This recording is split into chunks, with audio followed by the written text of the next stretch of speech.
पहले मेरे साथ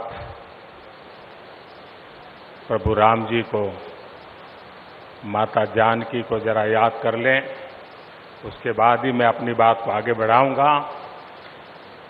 सियावर रामचंद्र की, सियावर रामचंद्र की जय सिया राम, जय सिया राम।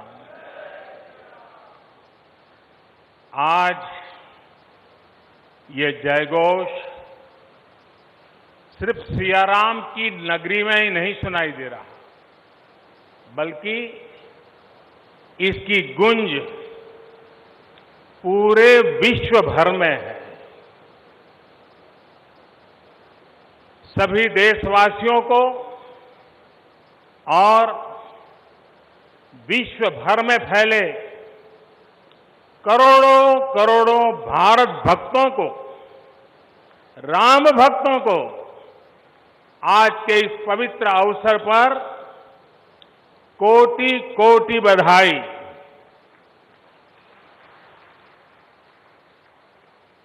मंच पर विराजमान उत्तर प्रदेश के ऊर्जावान, यशस्वी, लोकप्रिय मुख्यमंत्री श्रीमान आदित्य योगीनाथ जी, यूपी की गवर्नर बहन आनंदीबेन पटेल जी, परम पूज्य नृत्य गोपाल दास जी महाराज और हम सभी के श्रद्धेय आदरणीय मोहनराव भागवत जी, और यहां पर हिंदुस्तान के कोने कोने से आए हुए सभी संत परंपरा के महान तपस्वी जन, देश के सभी नागरिकों, ये मेरा सौभाग्य है कि श्री राम जन्मभूमि तीर्थ क्षेत्र ट्रस्ट ने मुझे आमंत्रित किया, इस ऐतिहासिक पल का साक्षी बनने का अवसर दिया। मैं इसके लिए हृदयपूर्वक श्री राम जन्मभूमि तीर्थ क्षेत्र ट्रस्ट का आभार व्यक्त करता हूं।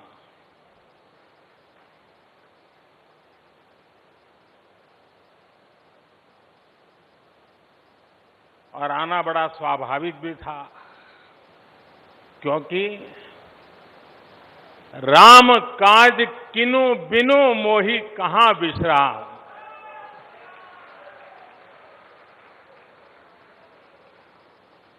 भारत आज भगवान भास्कर के सानिध्य में सरयू के किनारे एक स्वर्णिम अध्याय रच रहा है। कन्याकुमारी से क्षीर भवानी तक, कोटेश्वर से कामाख्या तक, जगन्नाथ से केदारनाथ तक, सोमनाथ से काशी विश्वनाथ तक, समेत शिखर से श्रवण बेलगोला तक, बोध गया से सारनाथ तक, अमृतसर साहब से पटना साहिब तक, अंडमान से अजमेर तक, लक्षद्वीप से लेह तक, आज पूरा भारत राममय है। पूरा देश रोमांचित है, हर मन दीपमय है। आज पूरा भारत भावुक है। सदियों का इंतजार आज समाप्त हो रहा है। करोड़ों लोगों को आज ये विश्वास ही नहीं हो रहा होगा कि वो अपने जीते जी इस पावन दिन को देख पा रहे हैं। महानुभावों, बरसों से टाट और टेंट के नीचे रहे हमारे रामलला के लिए अब एक भव्य मंदिर का निर्माण होगा। टूटना और फिर उठ खड़ा होना सदियों से चल रहे इस व्यतिक्रम से राम जन्मभूमि आज मुक्त हुई है। मेरे साथ एक बार फिर बोलिए, जय सिया राम, जय सिया राम। साथियों, हमारे स्वतंत्रता आंदोलन के समय कई पीढ़ियों ने अपना सब कुछ समर्पित कर दिया था। गुलामी के कालखंड में कोई ऐसा समय नहीं था जब आजादी के लिए आंदोलन न चला हो। देश का कोई भूभाग ऐसा नहीं था जहां आजादी के लिए बलिदान न दिया गया हो। 15 अगस्त का दिन उस अथाह तप का लाखों बलिदानों का प्रतीक है। स्वतंत्रता की उस उत्कंठ इच्छा, उस भावना का प्रतीक है। ठीक उसी तरह राम मंदिर के लिए कई सदियों तक कई पीढ़ियों ने अखंड अविरत एक निष्ठ प्रयास किया है। आज का ये दिन उसी तप, त्याग और संकल्प का प्रतीक है। राम मंदिर के लिए चले आंदोलन में अर्पण भी था, तर्पण भी था, संघर्ष भी था, संकल्प भी था। जिनके त्याग, बलिदान और संघर्ष से आज ये स्वप्न साकार हो रहा है, जिनकी तपस्या राम मंदिर में नींव की तरह जुड़ी हुई है, मैं उन सब लोगों को 130 करोड़ देशवासियों की तरफ से सर झुका करके नमन करता हूं, उनका वंदन करता हूं। संपूर्ण सृष्टि की शक्तियां राम जन्मभूमि के पवित्र आंदोलन से जुड़ा हर व्यक्तित्व जो जहां है इस आयोजन को देख रहा है, वो भाव विभोर है, सभी को आशीर्वाद दे रहा है। साथियों, राम हमारे मन में गढ़े हुए हैं, हमारे भीतर घुल मिल गए हैं। कोई काम करना हो तो प्रेरणा के लिए हम भगवान राम की ओर ही देखते हैं। आप भगवान राम की अद्भुत शक्ति देखिए। इमारतें नष्ट हो गई,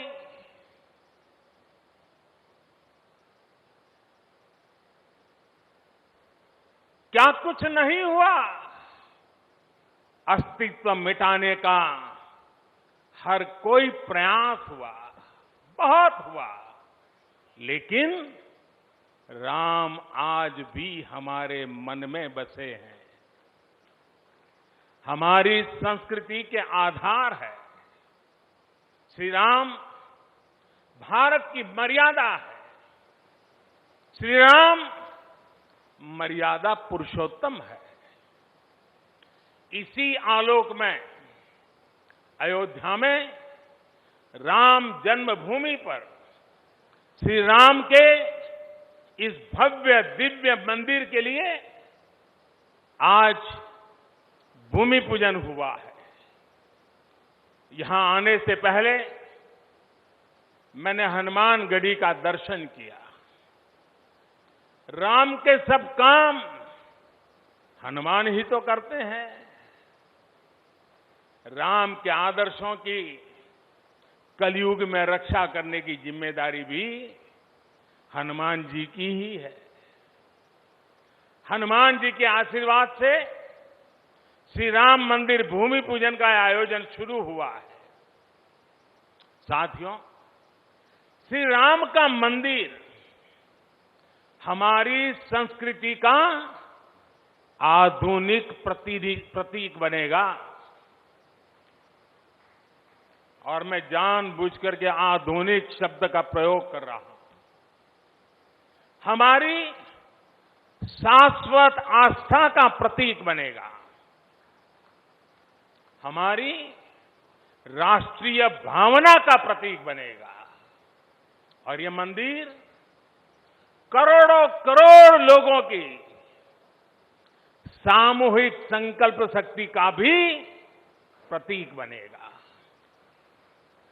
ये मंदिर आने वाली पीढ़ियों को आस्था, श्रद्धा और संकल्प की प्रेरणा देता रहेगा। इस मंदिर के बनने के बाद अयोध्या की सिर्फ भव्यता ही नहीं बढ़ेगी, इस क्षेत्र का पूरा अर्थतंत्र भी बदल जाएगा। यहां हर क्षेत्र में नए अवसर बनेंगे। हर क्षेत्र में अवसर बढ़ेंगे। सोचिए, पूरी दुनिया से लोग यहां आएंगे। पूरी दुनिया प्रभु राम और माता जानकी का दर्शन करने आएगी। कितना कुछ बदल जाएगा यहां। साथियों, राम मंदिर के निर्माण की ये प्रक्रिया राष्ट्र को जोड़ने का उपक्रम है। ये महोत्सव है विश्वास को विद्यमान से जोड़ने का, नर को नारायण से जोड़ने का, लोक को आस्था से जोड़ने का, वर्तमान को अतीत से जोड़ने का और स्व को संस्कार से जोड़ने का। आज के इस ऐतिहासिक पल युगों युगों तक, दिग दिगंत तक भारत की कीर्ति पताका फहराते रहेंगे। आज का ये दिन करोड़ों राम भक्तों के संकल्प की सत्यता का प्रमाण है। आज का ये दिन सत्य, अहिंसा, आस्था और बलिदान को न्याय प्रिय भारत की एक अनुपम भेंट है। कोरोना से बनी स्थितियों के कारण भूमि पूजन का ये कार्यक्रम अनेक मर्यादाओं के बीच हो रहा है। श्री राम के काम में मर्यादा का जैसा उदाहरण प्रस्तुत किया जाना चाहिए, देश ने वैसा ही उदाहरण प्रस्तुत किया है। इसी मर्यादा का अनुभव हमने तब भी किया था जब मानवीय सर्वोच्च न्यायालय ने अपना ऐतिहासिक फैसला सुनाया था। हमने तब भी देखा था कि कैसे सभी देशवासियों ने शांति के साथ सभी की भावनाओं का ध्यान रखते हुए व्यवहार किया था। आज भी हम हर तरफ वही मर्यादा देख रहे हैं। साथियों, इस मंदिर के साथ सिर्फ नया इतिहास ही नहीं रचा जा रहा, बल्कि इतिहास खुद को दोहरा भी रहा है।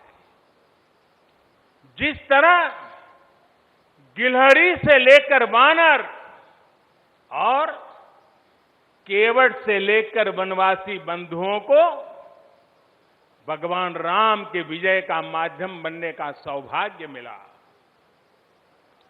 जिस तरह छोटे छोटे ग्वालों ने भगवान श्री कृष्ण द्वारा गोवर्धन पर्वत उठाने में बड़ी भूमिका निभाई, जिस तरह मावड़े छत्रपति वीर शिवाजी की स्वराज स्थापना के निमित्त बने, जिस तरह गरीब पिछड़े विदेशी आक्रांताओं के साथ लड़ाई में महाराजा सुहेल देव के संबल बने, जिस तरह दलितों, पिछड़ों, आदिवासियों, समाज के हर वर्ग ने आजादी की लड़ाई में गांधी जी को सहयोग दिया, उसी तरह आज देश भर के लोगों के सहयोग से राम मंदिर निर्माण का ये पुण्य कार्य प्रारंभ हुआ है। हम जानते हैं, जैसे पत्थरों पर श्री राम लिखकर राम सेतु बनाया गया, वैसे ही घर घर से, गांव गांव से श्रद्धापूर्वक पूजी शिलाएं यहां ऊर्जा का स्रोत बन गई है। देश भर के धामों और मंदिरों से लाई गई मिट्टी और नदियों का पवित्र जल वहां के लोगों की, वहां की संस्कृति और वहां की भावनाएं आज यहां की एक अमोघ शक्ति बन गई है। वाकई ये न भूतो न भविष्यति है।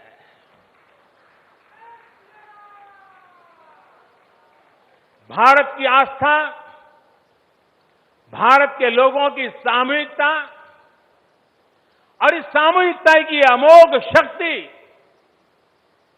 पूरी दुनिया के लिए अध्ययन का विषय है, शोध का विषय है।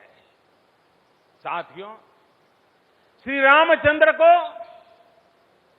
तेज में सूर्य के समान, क्षमा में पृथ्वी के तुल्य, बुद्धि में बृहस्पति के सदस्य और यश में इंद्र के समान माना गया है। श्री राम का चरित्र सबसे अधिक जिस केंद्र बिंदु पर घूमता है वो है सत्य पर अड़िग रहना।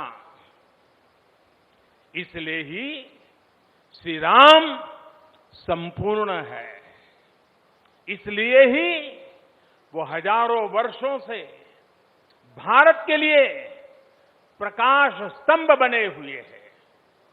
श्री राम ने सामाजिक समरसता को अपने शासन की आधारशिला बनाया था।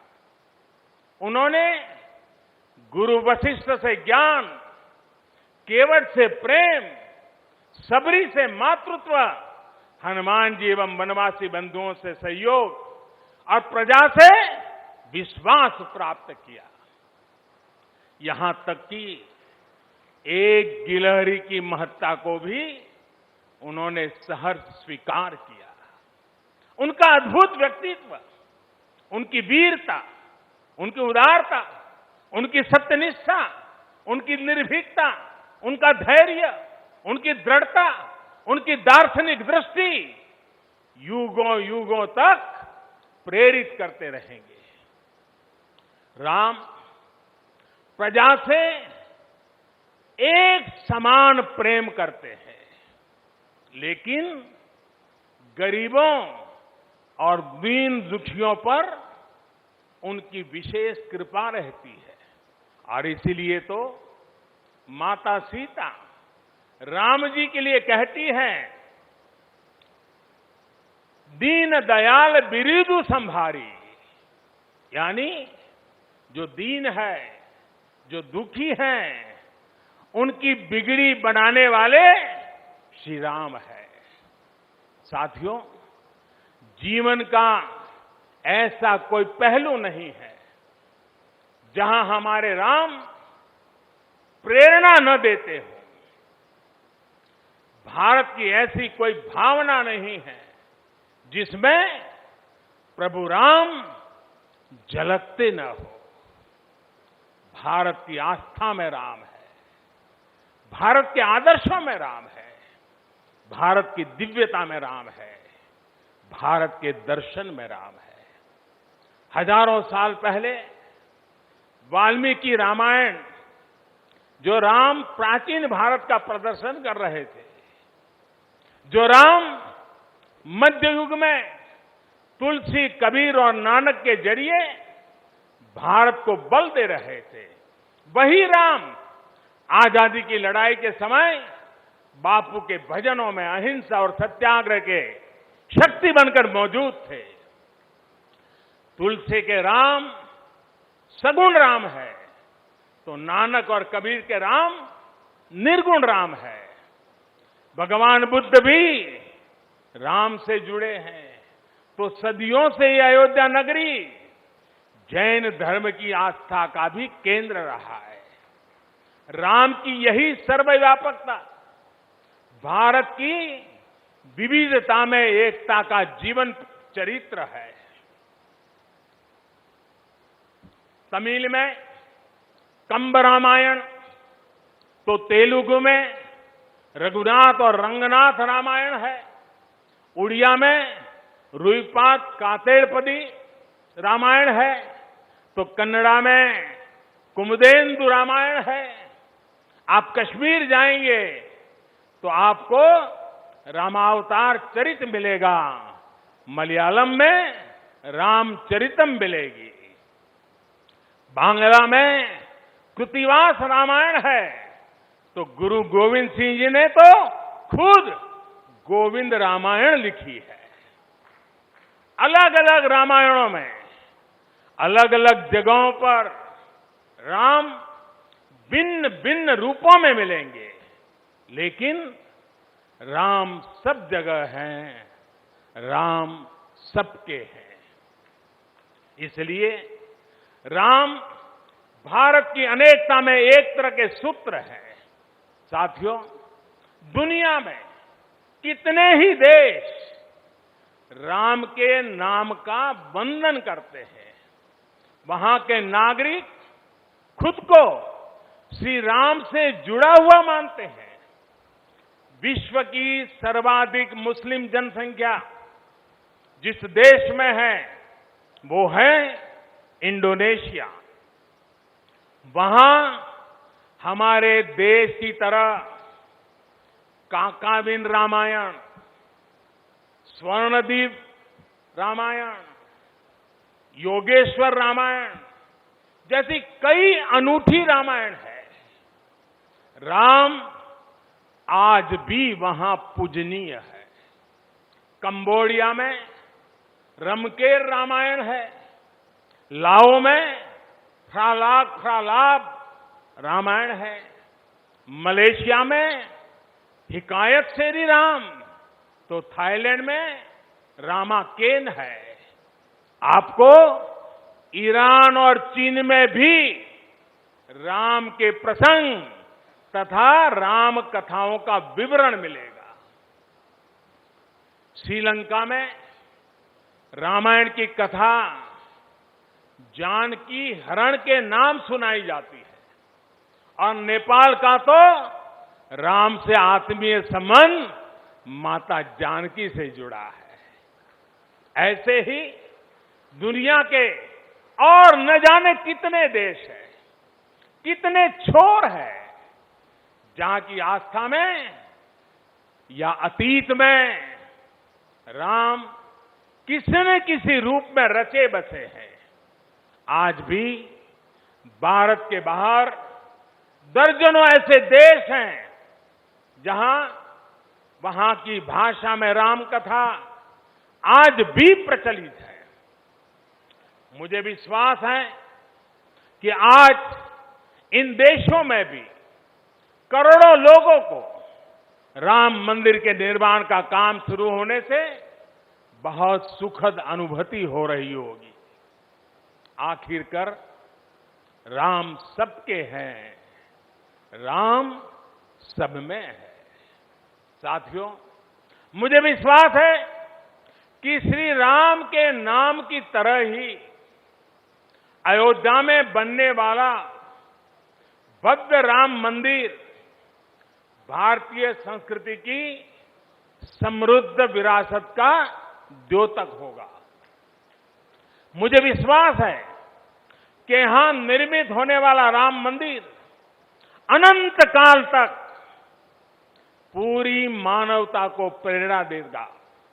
इसलिए हमें ये भी सुनिश्चित करना है कि भगवान श्री राम का संदेश, राम मंदिर का संदेश, हमारी हजारों सालों की परंपरा का संदेश कैसे पूरे विश्व तक निरंतर पहुंचे, कैसे हमारे ज्ञान, हमारी जीवन दृष्टि से विश्व परिचित हो, ये हमारी वर्तमान और हमारी भावी पीढ़ियों की विशेष जिम्मेदारी है। इसी को समझते हुए आज देश में भगवान राम के चरण जहां जहां पड़े वहां राम सर्किट का निर्माण किया जा रहा है। अयोध्या तो भगवान राम की अपनी नगरी है। अयोध्या की महिमा तो खुद प्रभु श्री राम ने कही है, जन्मभूमि मम पुरी सुहावनी। यहां राम कह रहे हैं, मेरी जन्मभूमि अयोध्या अलौकिक शोभा की नगरी है।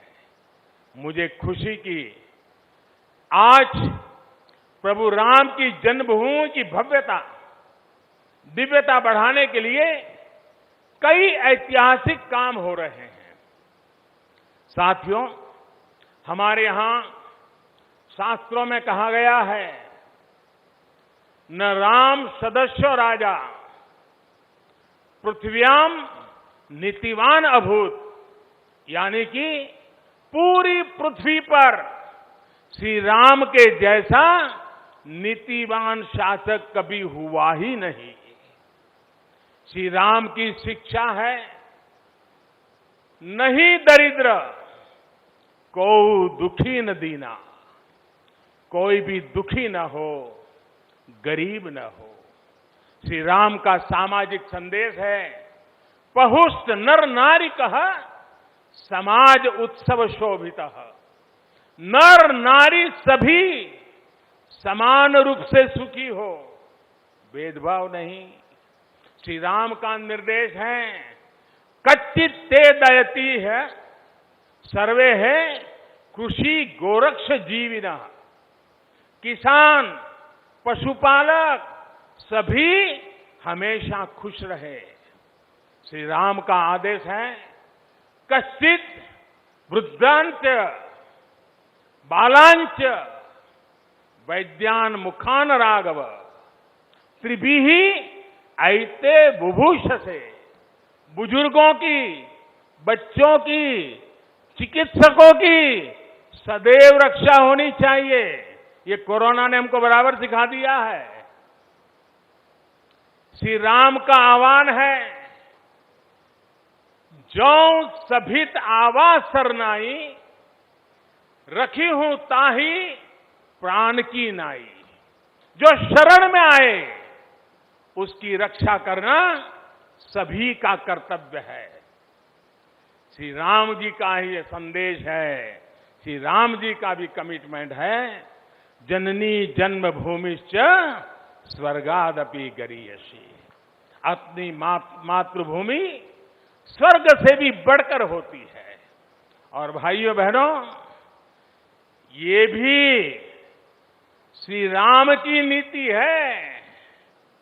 और वो क्या है? भय बिनु होई न प्रीति। इसलिए हमारा देश जितना ताकतवर होगा, उतनी ही प्रीति और शांति भी बनी रहेगी। राम की यही नीति, राम की यही रीति सदियों से भारत का मार्गदर्शन करती रही है। राष्ट्रपिता महात्मा गांधी ने इन्हीं सूत्रों, इन्हीं मंत्रों के आलोक में राम राज्य का सपना देखा था। राम का जीवन, उनका चरित्र ही गांधी जी के राम राज्य का रास्ता है। साथियों, स्वयं प्रभु श्री राम ने कहा है, देश काल अवसर अनुआहारी, बोले वचन विनित विचारी। अर्थात राम समय, स्थान और परिस्थितियों के हिसाब से बोलते हैं, सोचते हैं, करते भी हैं। राम हमें समय के साथ बढ़ना सिखाते हैं, समय के साथ चलना सिखाते हैं। राम परिवर्तन के पक्षगर है, राम आधुनिकता के पक्षगर है। उनकी इन्हीं प्रेरणाओं के साथ, श्री राम के आदर्शों के साथ भारत आज आगे बढ़ रहा है। साथियों, प्रभु श्री राम ने हमें कर्तव्य पालन की सीख दी है। अपने कर्तव्यों को कैसे निभाएं, इसकी सीख दी है। उन्होंने हमें विरोध से निकलकर बोध और शोध का मार्ग दिखाया है। हमें आपसी प्रेम और भाईचारे के जोड़ से राम मंदिर की इन शिलाओं को जोड़ना है। हमें ध्यान रखना है, जब जब मानवता ने राम को माना है, विकास हुआ है। जब जब हम भटके हैं, विनाश के रास्ते खुले हैं। हमें सभी की भावनाओं का ध्यान रखना है। हमें सबके साथ से, सबके विश्वास से सबका विकास करना है। अपने परिश्रम, अपनी संकल्प शक्ति से एक आत्मविश्वासी और आत्मनिर्भर भारत का निर्माण करना है। साथियों, तमिल रामायण में श्री राम कहते हैं, कालम तान इंड इनुम इरितु पोलाम। भाव ये कि अब देरी नहीं करनी है, अब हमें आगे बढ़ना है। आज भारत के लिए भी, हम सबके लिए भी भगवान राम का यही संदेश है। मुझे विश्वास है, हम सब आगे बढ़ेंगे, देश आगे बढ़ेगा। भगवान राम का ये मंदिर युगों युगों तक मानवता को प्रेरणा देता रहेगा, मार्गदर्शन करता रहेगा। वैसे कोरोना की वजह से जिस तरह के हालात हैं, प्रभु राम का मर्यादा का मार्ग आज और अधिक आवश्यक है। वर्तमान की मर्यादा है 2 गज की दूरी, मास्क है जरूरी। मर्यादाओं का पालन करते हुए सभी देशवासियों को प्रभु राम, माता जानकी स्वस्थ रखें, सुखी रखें, यही प्रार्थना है। सभी देशवासियों पर माता सीता और श्री राम का आशीर्वाद बना रहे, इन्हीं शुभकामनाओं के साथ सभी देशवासियों को एक बार फिर कोटि कोटि बधाइयां। मेरे साथ पूरे भक्ति भाव से बोलिए, सियापति रामचंद्र की, सियापति रामचंद्र की, सियापति रामचंद्र की। बहुत बहुत धन्यवाद।